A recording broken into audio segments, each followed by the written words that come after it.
questions from my students on Shunya, what is love? And how can I really be in a state of love for myself and for people around me? Sometimes I feel that love, sometimes it's easy, especially when I'm receiving something positive in terms of a vibration from the other. But at other times, it just disappears, kaput, gone. And instead of love, I feel hatred.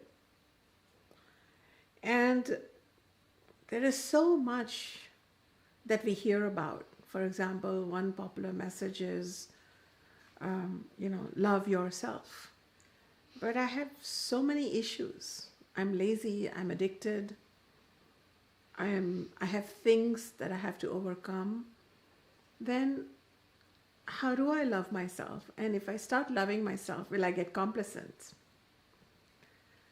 And then I am also hearing about, so says a student, about offering unconditional love to another, which means accepting them as they are. That is a state of love. How can I do that when people have wronged me, when people have hurt me? So this whole issue of love has become an issue. Love has become a riddle. It is something that drives us. All our songs, our movies, our literature, and even our spiritual momentum is driven by love. Love towards God. Love towards a person who can sexually satisfy us. Love towards, innocent children and animals. So love is something that's driving us, and yet we are confused about love. Would you agree? So I wanted to take that time to talk to you. I have students sitting here who are helping me come to you live. And then I'm sure there are people who are on the other side who are receiving these teachings from my soul live, and then you might join me in the future. So welcome all of you. My name is Acharya Shunya. Shunya is my name, Acharya is my title, which means a teacher in the Vedic tradition. And I would like to talk to you about love because this was something that I had a breakthrough with many years ago.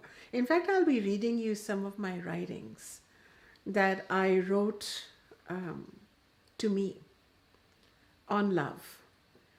And this is from many years ago, 25 years ago maybe. And it was my heart that filled up with love for all beings, but not before I could feel the love for myself. And then it started spreading everywhere. That changed me.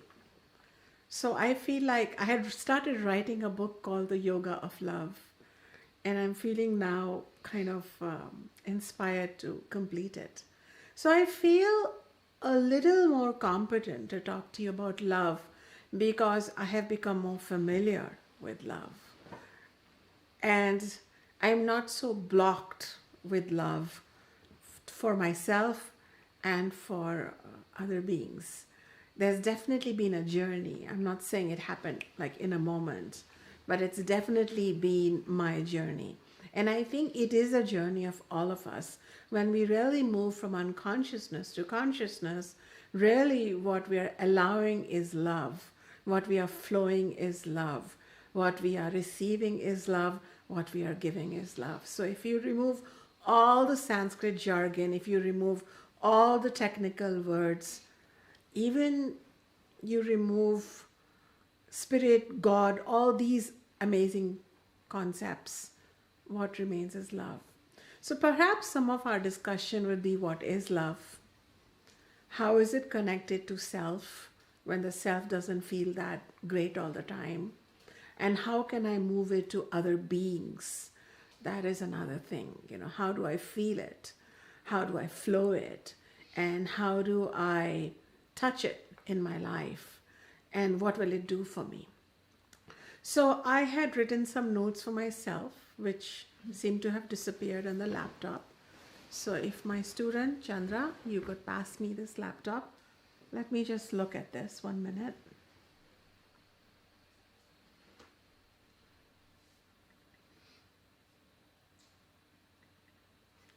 These are my writings that I want to read to you.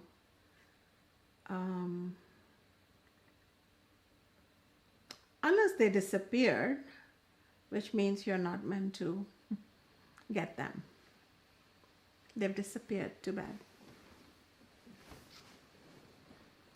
A lot of things happen in my life, and I feel like the universe is telling me what to do, so I'll just speak in the moment.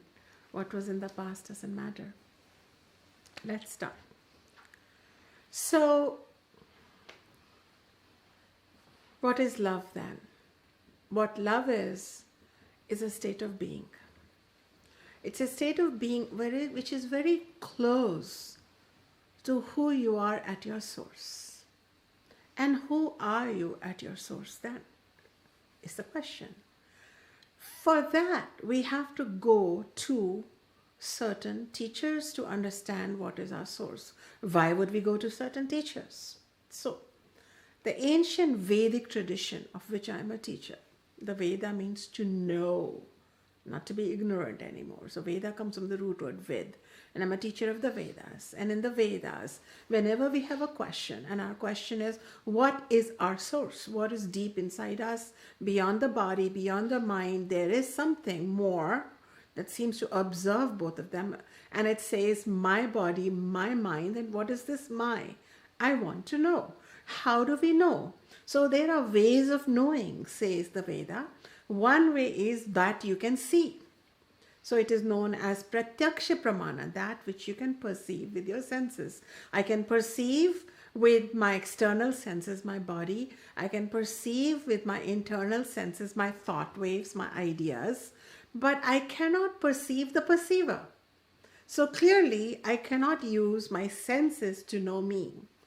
Who is this my in my body, my mind, my boyfriend, my girlfriend, my heart? My heart is full of love. My heart is full of not love. Who is this my? You cannot use pratyaksha pramana. Then the sages of the ancient Vedas say there is another way to know, and that is known as anumana pramana or inference. You can conclude something. So you can probably deduct that because I can see smoke, there must be a fire. So we can definitely come closer and say, because there is someone that seems to be observing the body, observing the breath, observing the thoughts, observing the emotions, observing the feelings, but is not that, because the basic law is you can't be what you're observing. There has to be a distance between subject and object. So the body and mind are objects of experience of something else that is a subject, which is probably the true source of who you are. Then the third way of knowing, according to the ancient seers, is known as aptavakya. Apta are special beings. Aptas are the seers who have purified their minds and their hearts, and their consciousness has become elevated to become one with the universe. It is said that these aptas are sarvagnya. They have complete knowledge. They are sumukha sarvabhutanam. That is why they feel oneness towards all beings and all creatures and all things, because they realize an essential unity of everything. They have dhir vidya vayashila dhairya smriti samadhi vihi vridhopasevano vriddaha sarvagnya gatavithaha. It is said for these special seers of the Vedas, the knowledge givers, that they have dhi, they have intelligence, wisdom, they have buddhi, they know how to utilize it. They have memory, not just of this one lifetime, but of all lifetimes. They have aged in their body, but more importantly, they have aged in their emotions and in their understanding. They have maturity. And how have they aged? They have aged by learning from a teacher, Vridhopasevino. So they are not roaming around in the world with questions. They are part of a parampara or a tradition of knowledge givers. The teacher has had a teacher in their past who has guided them, who has had a teacher in their past. And because of knowledge of everything, they are gatavataha. They have become sorrow-free. They are peaceful. They are full of love. They will tell us a few things, and that is known as Vakya. Their teachings we can trust. Because they are not teaching us to make quick money. They are not teaching us to, embellish themselves somehow. They are sitting and giving us knowledge. They have given knowledge of the Vedas, the Upanishads, the Bhagavad Gita, the Ayurveda teachings, the yoga teachings, which are alive till today. They have truth in them. So an Apta Vakya that I want to teach you about, we are going to look at what is this inner source. So we are going to believe in the Veda. And the Veda says that you do have a real you. There is a you, a true self that has a body, has a mind, has senses, has relatives, has possessions. But it is not that. And that is its only job is to be a witness and observer of all of this. And it is known as Atma. And Atma is defined as Apanoti Sarvam iti Atma, which means your true self is boundless. And it is boundless in what? In love. In fact, God or self in the Vedas is known as the God of love. Self is defined as the God of love in the Vedas, in the Upanishads, which are the later section of the Vedas. Upanishads are not different. They are the later section of the Vedas. And Bhagavad Gita is not different. It is one of the Upanishads. I just say it like that, Vedas, Upanishads, Bhagavad Gita. But they are all one, the Veda. And they have been given by Aptas, these amazing beings that once walked the earth, these seers. And they told us that your true source is Atma, and it is the God of love. It is nothing but love. It has bliss in it. It is pure awareness. And now we're going to explore. So the source of love is not in the mind, not in the body, but in the true you.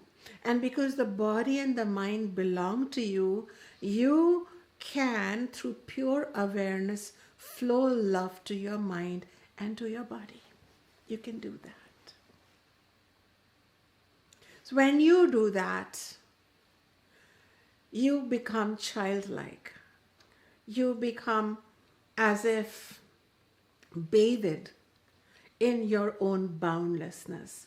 Whenever you have, for lack of better words, fallen in love, I don't like to fall in love. I like to grow in love, be love. But say you've had a moment of falling in love, and if you had to describe that moment when you had that crush or that love, I'd like to see some hands. Isn't that experience makes you feel boundless? Yes? That's why we love our lover, because they make us feel boundless. Because without that lover, we feel constricted, limited, and reminded of all the things that bound us. But the moment we see our lover, we feel unbounded. Similarly, say you love cheesecake, then when you eat cheesecake, you feel unbounded. So love has a connection with unboundedness, yes or no? If you agree, then write yes. We are going somewhere. I'm taking you down a path. This is the way of the Vedic teaching. We don't put everything, boom, in your face and let you figure it. We take you one by one by one. It's a very careful, constructed understanding. When you reach that understanding, it's crystal clear. And that understanding will lead you back to you. So what we are trying to tell you, first of all, is what I'm trying to establish without my prior notes in front of me, from my pure experience, that it is you who is the source of unbounded love, but it gets reflected back to you because you've forgotten it's inside you. Occasionally, some person, some animal, some food, something may remind you, and you begin flowing it, yes or no. Yes, you do. Therefore, I can say to you, first and foremost, that yourself and love have a direct connection. I'd like to read you from an Upanishad. I would like to read to you from the Brihad Aranyaka Upanishad. Aranyaka means the forest, and Brihad means the big forest. So these were teachings that are happening deep inside a forest. And there was a sage known as Apta, a sage known as Yagnavalkya. And he had two wives. Now you would think, how can a seer have two wives? Isn't he supposed to be celibate and have nothing to do with sex and being a householder? But these were all later teachings that became popular in India. In ancient India, and this is what the Veda, the vision of the Veda and Ayurveda is, that you lead a full life.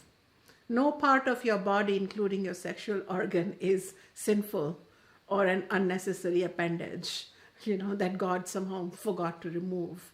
You can have, back in those days, it all depends. You can have one wife, two wives, 5 wives, 10 wives. It all depends on the social climate. And back then, as long as you had love to feel, give, and reciprocate back, it was okay. So he had 2 wives, and their names were Maitreyi. One was Maitreyi, and the other, was, forgetting her name, Katyayani.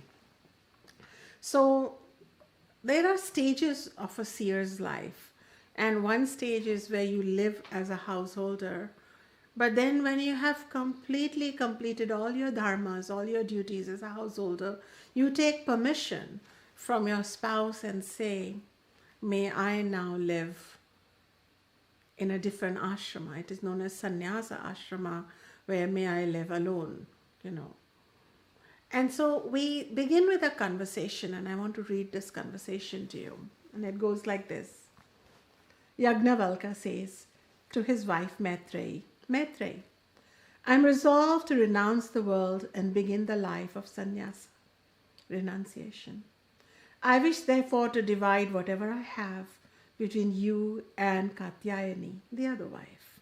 Maitreyi says, my lord, if this whole earth belonged to me, with all its wealth, should I through it possess immortality? Would I attain it? Yagnavalkya says, no. Your life would be like that of a rich and prosperous person. But you cannot possibly attain immortality or knowledge of your true self through wealth. Then Maitreyi says, then what need have I of wealth and your property and your possessions? Please, my lord, tell me what you know about the way to the self, which is immortal. Then Yagnavalkya says, dear, to me you have always been Maitreyi, and now you ask to learn the truth of truth, which is nearest to my heart. Come, sit by me. I will explain it to you, and then you meditate on what I tell you. And then he says, Atmanastu kamai sarvam priyam bhavati.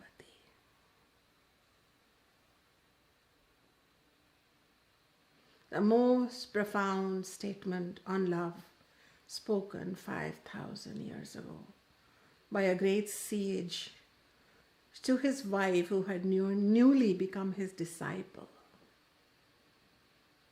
And he said, Atmanastu kamai sarvam priyam bhavati, which it means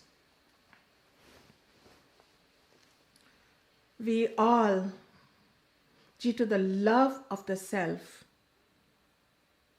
are able to love others.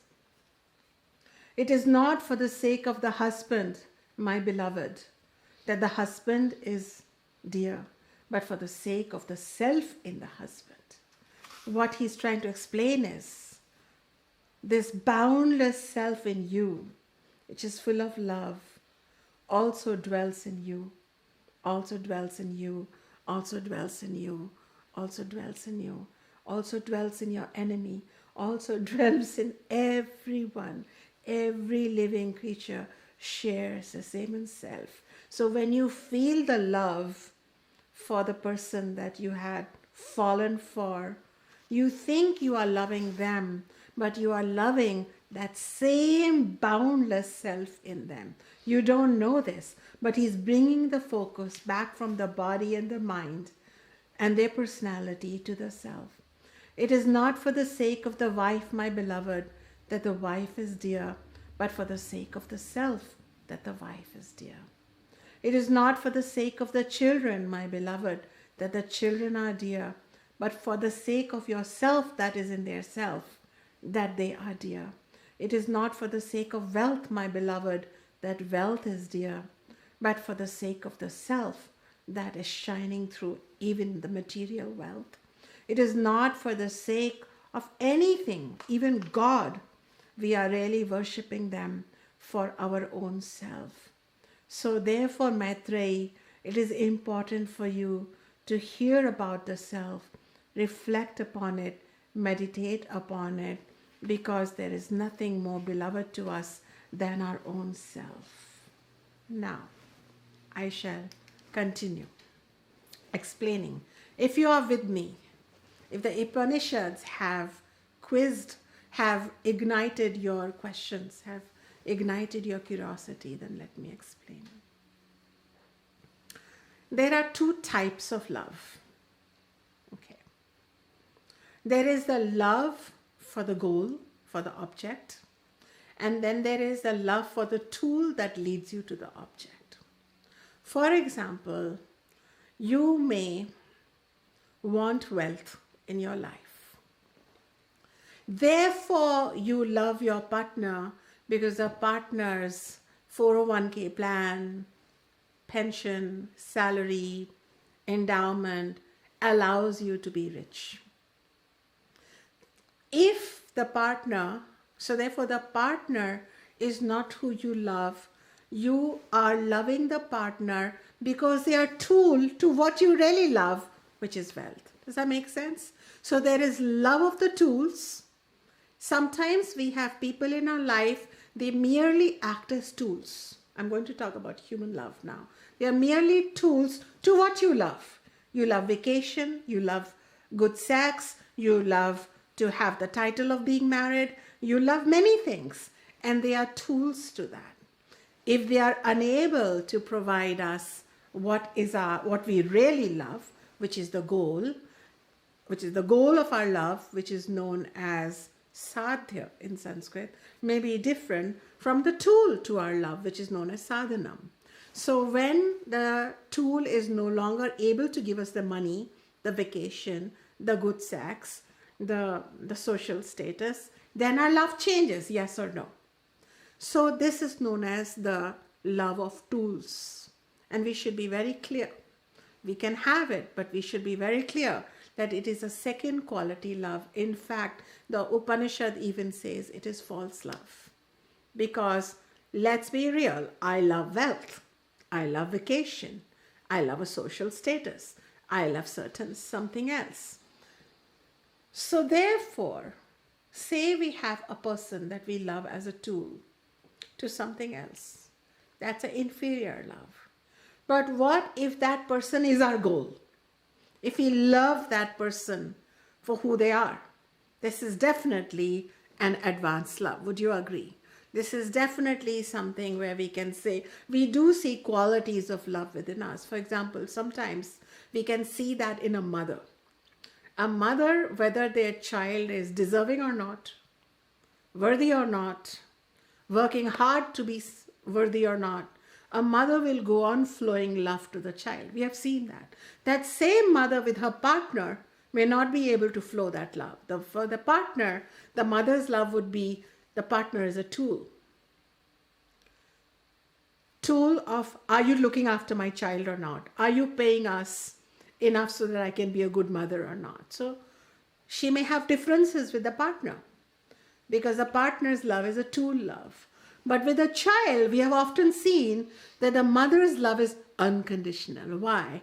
Because the child is the goal of the mother. Am I making sense? Deep conversations on love don't happen with a Hallmark card. Deep conversations on love happen when we are willing to see, oh yeah, my love with my best friend, who I say I love you, is really only until she can gossip with me. And the day she becomes Acharya Shunya student and stops gossiping, I don't love her anymore. Why? Because I really loved gossiping. But if you really, really loved your friend, then whether she gossips or doesn't, whether she's under transition, you will love her. And in humans, we can see that in mother. Often with our animals also, we have unconditional love. They are not just tools for entertainment, but they are, whether they are young and puppy-like or whether they are old and they are leaking urine on the carpet, we will take care of them. A lot, not every time, often. But then we might meet some people and you know all about them. They will not take care of their aging animals. They will abandon them. When they move house, they move without thinking what will happen to their animals. Why? Because the animal was only a tool for their recreation or their entertainment. So, do you love the earth? Well, if it's a tool for you to have pleasure, then you will abuse it, you will rob it, you will pollute it, you will not recycle. But if you love earth as a goal, then you will recycle.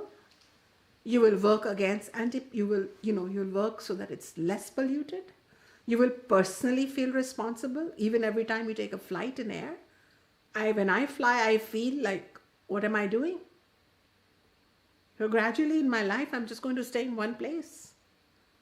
So at least there is a sense of accountability because you love something. So first be clear, because when you're really clear, then you know. Then you won't have this amorphous idea of love. And you can move your love from being a tool to being a goal. Then I read the Upanishad for you. And Apta is saying something else. Yajnavalkya is a seer and Apta. Somebody whose words are the law. He's saying, actually, you don't love the dog. You don't love your son even though if it's unconditional love. You don't know this, but you are loving you through your son. You are loving you through your dog. You are loving you through your earth. Because the self alone is the source of all love. And it is the self reflected in the dog, in the earth, in this universe, behind every eye, behind every leaf, behind even a little speck of dust, there is nothing but that one self, which is boundless, cannot be contained in one body. So when, say you were, then the highest love, a third type of love is, say you became familiar with this common self. And the place that is very familiar to you, whether you've studied Sanskrit or not, is right here. Yes or no? You are closest to yourself. In fact, you love yourself, even your crazy self, so much. You think, you say, I love God, I love Ganesh, I love Jesus. And I love God in such a divine way. I'm the ultimate devotee. But I've heard of so many devotees get mad with God when God didn't take care of their self. So self comes first, even God comes second. So this is a cue that you have something in you that's demanding your attention. What if you learned about the self and you started seeing that same self, and because of that, Jesus could say, forgive them for they know not what they are doing, when people were throwing stones at him. This is why Buddha could be Buddha, though his cousin, his good friend, his devotee tried to attack him. This is why Krishna could be Krishna, though people who lived during Lord Krishna's time when he sang the sermon of the Bhagavad Gita, there were many who didn't think he was a worthy king, a worthy friend, a worthy teacher, or least of all, an incarnation of Vishnu, and they called him various names. But that didn't disturb these people. They continued to see and give love, and even teach how to win in war, go to a holy war, not from hatred and bitterness, but from love. Am I making sense to you? Or is this too complicated? So 3 types of love. One is where you think you love someone, but they're really a tool to what you love. Better than that is when they are not a tool for you to benefit anything else. You love them for what they are, how they are. Much better. And the third one is you get to the deep, deep end of it. And you go, oh my God, I am the Lord of Self. I am the goddess, God and goddess of self right here. If love is right here, myself. And this self is everywhere. Now we're talking. Because now you can reach a place of universal love.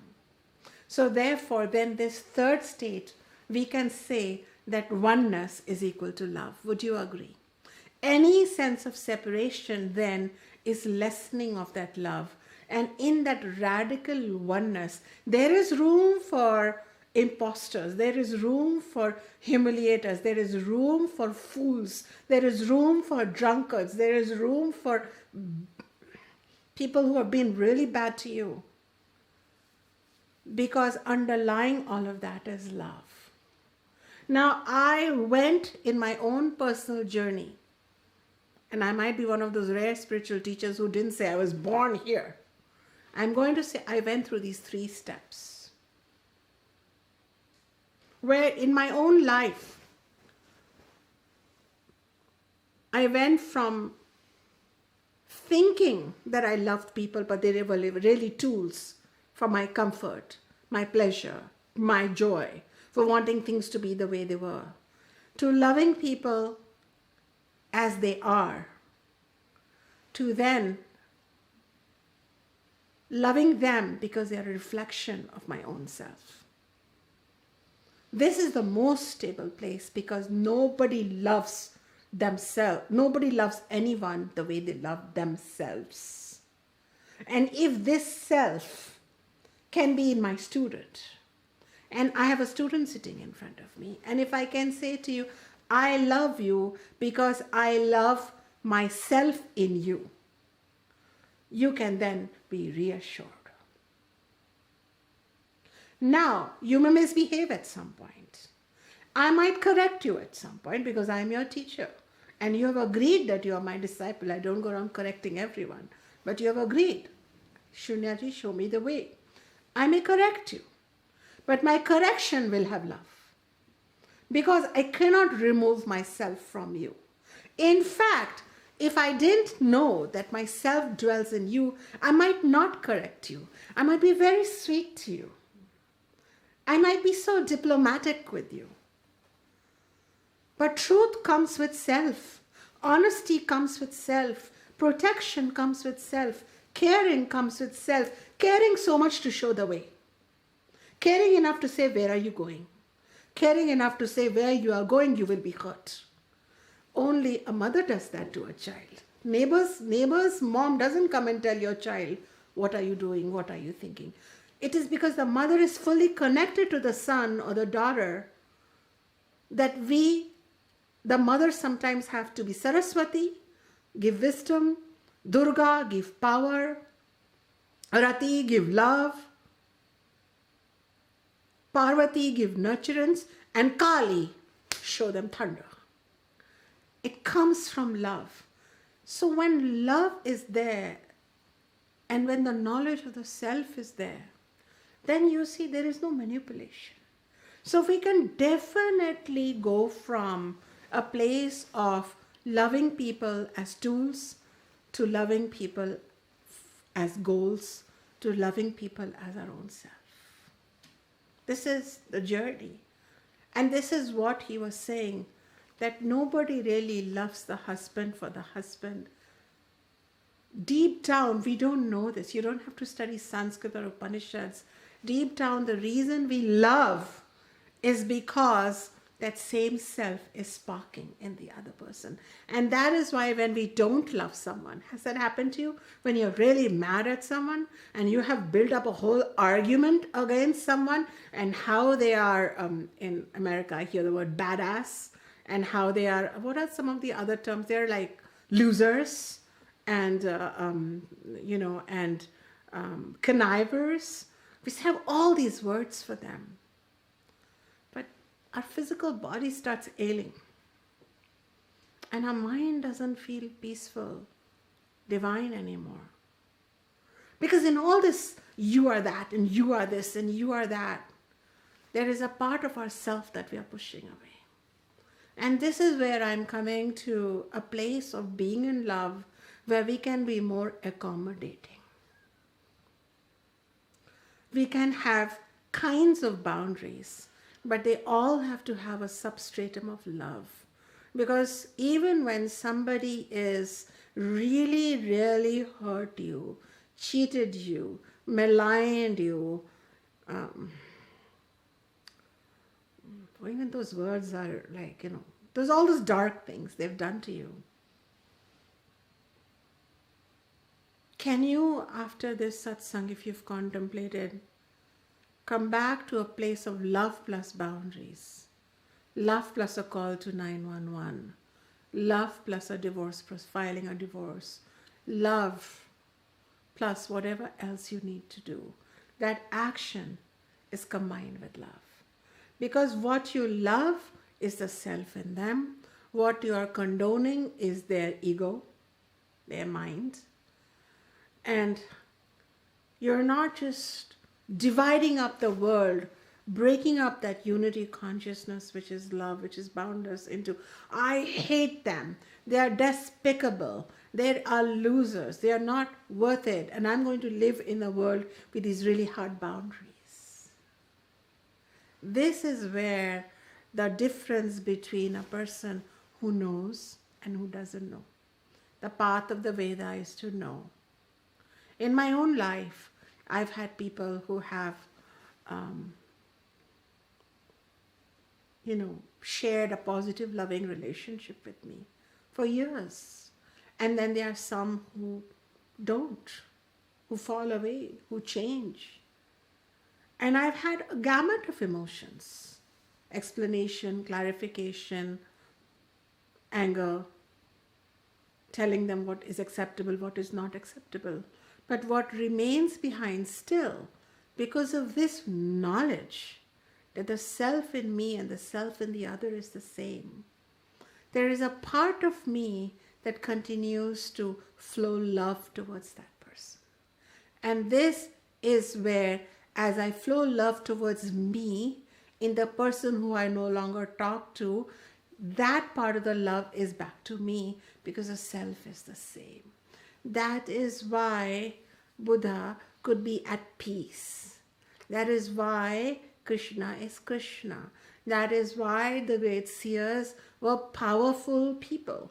Now, when I teach about love, I don't teach things like, oh, just love all, just forgive all, because you can't love all in a material sense. In a spiritual sense, yes. But in a transactional sense, you might have to apply 4 strategies. So now I'd like to talk to you about the 4 strategies for love and war. They're the same. One is known as friendship.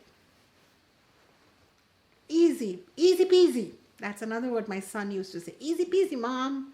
Easy peasy. You move the love, you get the love, you're feeling it, you've moved from being the tool to being the goal, and they are a reflection of yourself, and you feel it when your kitten comes and looks at you and you go, oh my God, you're not just a tool, I love you for who you are, in fact my self lives in you. Oh, you feel it right there.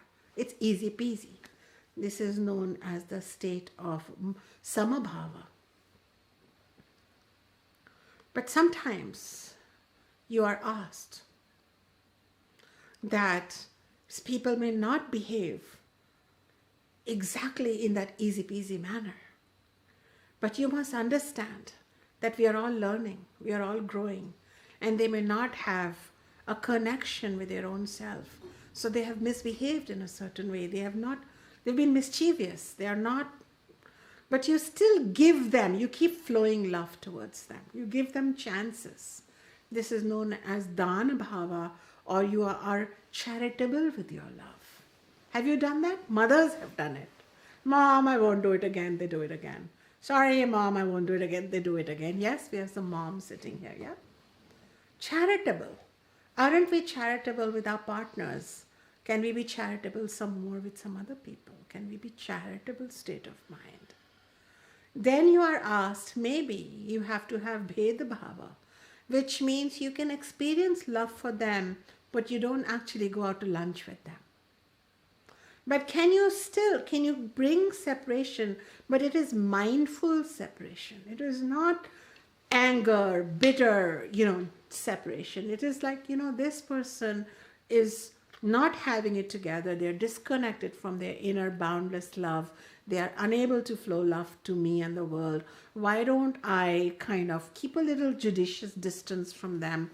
Even if you live in the same house, you have some emotional distance. You don't get so engaged and riled up all the time. It's not just physical distance. We are all so quick to move out and get our own apartment. I'm not talking about that. I'm talking about living in the same space, but having this Bheda Bhava, which means where you are keeping an emotional disengagement. You're giving them space to be a bit unloving towards you and themselves ultimately.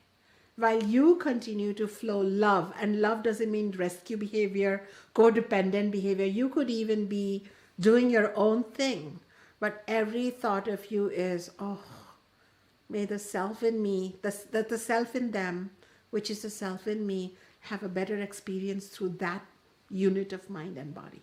That's it. And finally, the Bhagavad Gita gives us the permission to even have danda bhava, which means you may even need to punish someone for a certain behavior, unethical behavior. Like a judge has to tell somebody, I'm going to imprison you because you were selling drugs to high schoolers. So we do have to sometimes punish people to say, you know what, your punishment is, like in my case, sometimes I have to say to a student, your punishment is that I'm no longer your teacher. That's an ultimate punishment for a student. My punishment is that you're no longer someone that, but I come to that place very rarely. But even then, Lord Krishna didn't teach that after that you become this person who is like broken, bitter, sending them curses all the time, because you are really only cursing yourself. So these 4 ways of behaving, because the Vedas were always teaching practical life and they were teaching the ultimate life, because we are incarnated spirit. We can't just be humans. We have to be spirit plus humans all the time. And love is the language of spirit.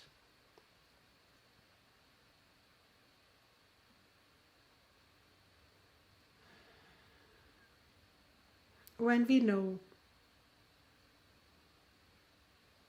that our true source is boundless love, we can close our eyes. Go ahead. Close your eyes and just think that what does love do for you? In fact, this love gives you permission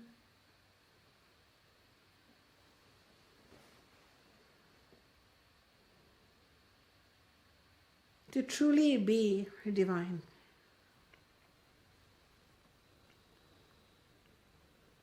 Right now, as you close your eyes, your mind, your senses, your body, they're a little bit at rest. You've mindfully chosen to close your eyes and contemplate upon the God and Goddess of love in your heart, which is your soul.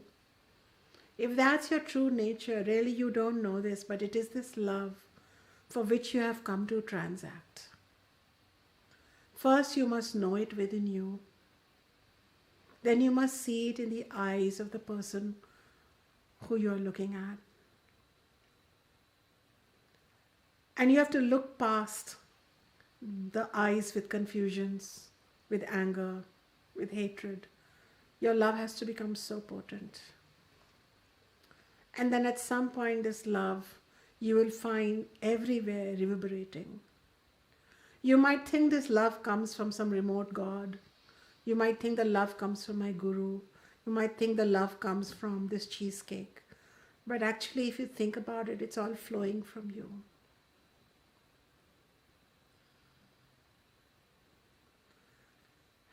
See if you can flow this love to every cell of your body.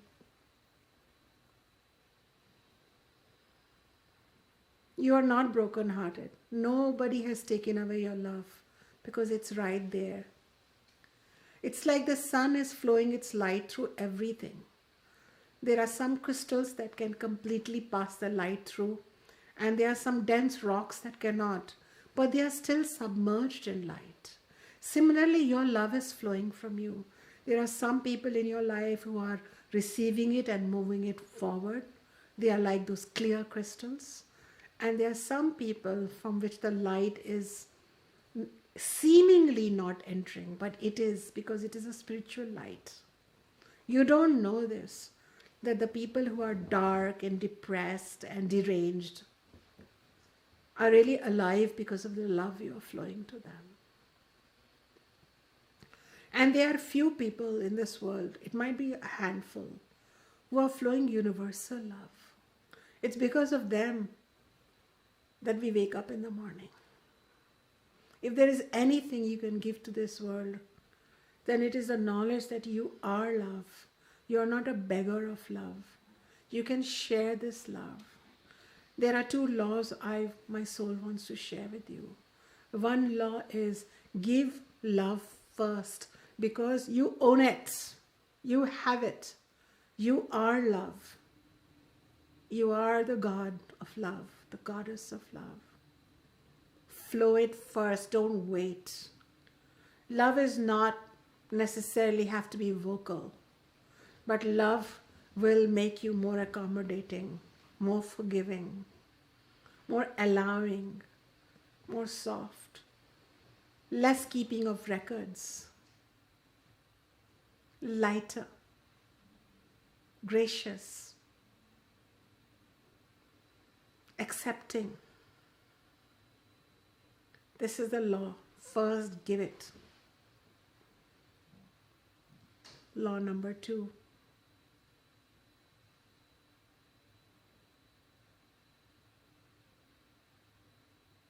When it comes back 1,000 times increased, accept it.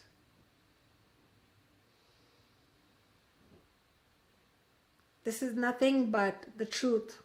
Because as you flow love towards all parts of yourself, like you want to flow nutrition to all parts of your body, you don't want your little toe left out.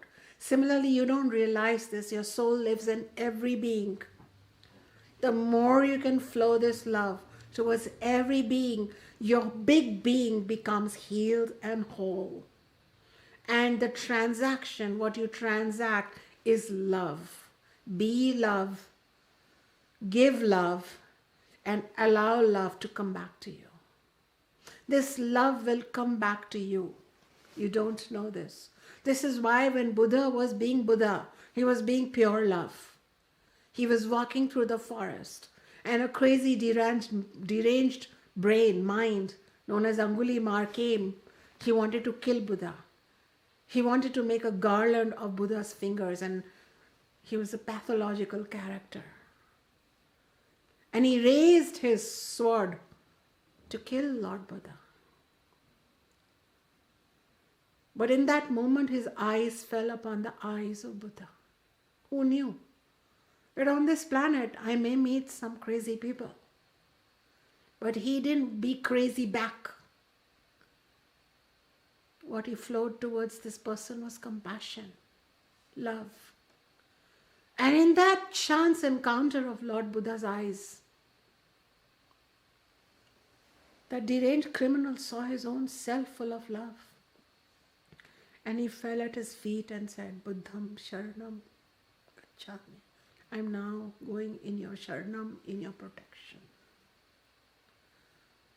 I have noticed in my own life, in my own journey, as you come back from your closed eyes, come back, I noticed in my own life, I thought I had people who were my enemies. Maybe I didn't think that word enemies, that's a big word, but these are my people, those are not my people. At least we all make up that much. But I realize that due to old karmic impressions, faulty learning from past lifetimes, which my teacher, my Baba, helped me unknot and flow away, I had made these assumptions. And the more genuine love, not false love, the more genuine love I flowed towards that person, the more love I could feel for my own true self, for my being, for everything felt happier and healthier. I'm talking about genuine love. So therefore, I will take a break now. When I come back, I want to talk about what is that one dharma value that you can employ? What are maybe two dharma values that you can employ as an act of love towards people who are hurting you? There are two dharma values that we can employ. And we'll then also talk about how can you love yourself now when you're not happy with yourself. We'll be right back.